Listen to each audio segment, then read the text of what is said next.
many things can go wrong when you tie flies. Heck, here's a quick list of what can go wrong. In fact, I've made all these mistakes dozens of times over the years. So let's tie a fly and see if we can fix a few of the mistakes.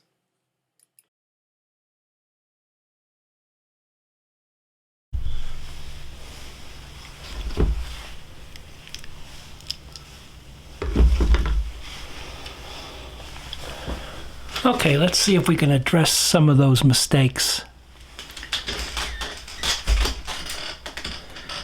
Biggest problem people have is poor portion control, including the tails being too long or too short, crowding the eye, and using too much dubbing.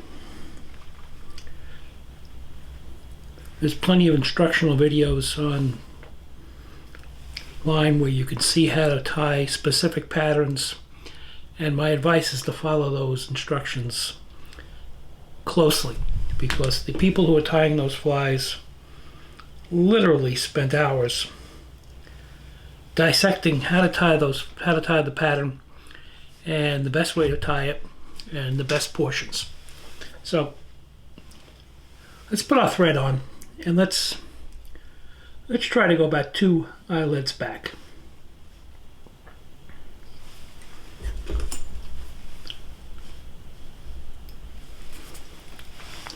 Now the thread will flatten out if you go counterclockwise with your bobbin, and it'll make a nice smoother body. There are times when you're going to cord up,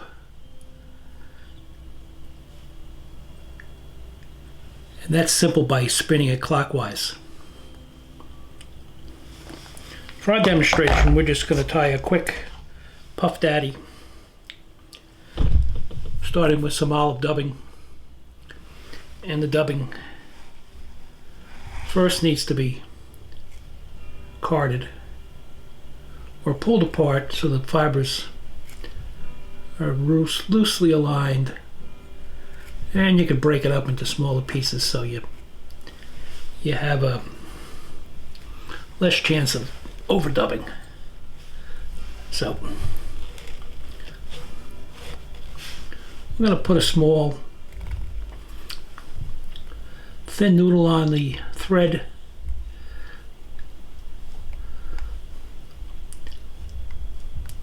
You could just twist it on in the same direction.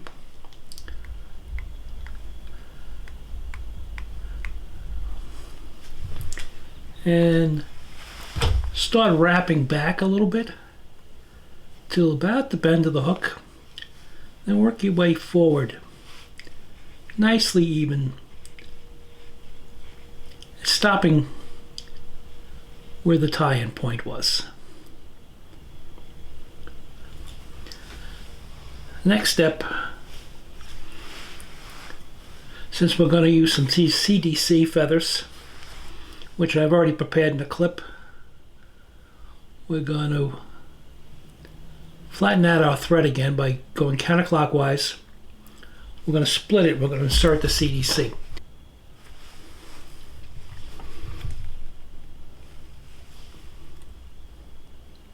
There we go.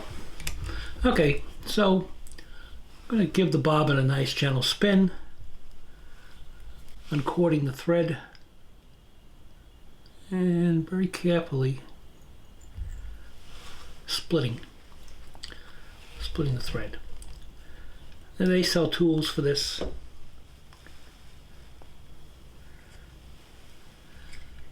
But it does require a little bit of patience. Take your clip with the CDC, get it between the two threads, and spin it up.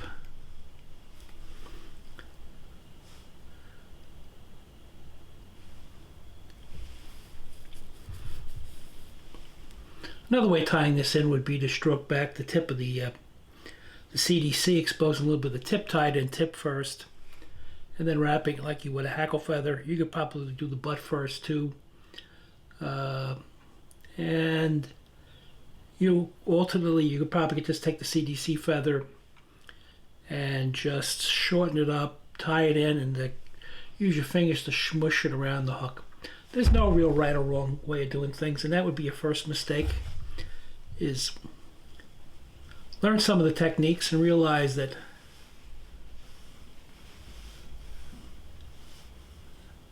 there are no right or wrong.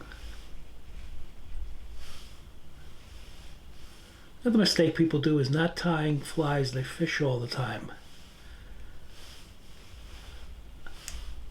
Unless you like to tie flies just for the simple enjoyment of tying flies, I tie my flies to go fishing. So once you got the collar on of CDC, flatten the thread, work your way down to the eye, stroke back all the CDC and form a nice, small, neat head.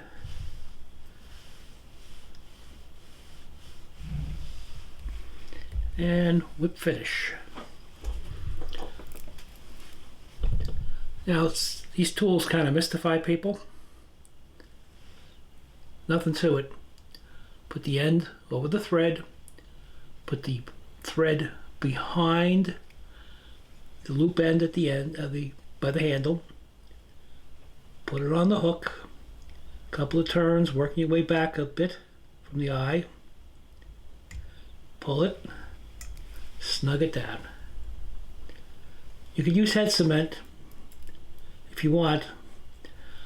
I prefer on most flies just to give it a double whip finish and go from there. So controlling your thread will fix most of the mistakes you'll make. Learning how to use your tools properly will help. Tying more flies will definitely fix things. But realize, if you're tired, you're not into it, put it away, watch a couple of videos, and then when you feel like you want to have a go, just go at it. Now, this is a proven fish catcher. I love this fly.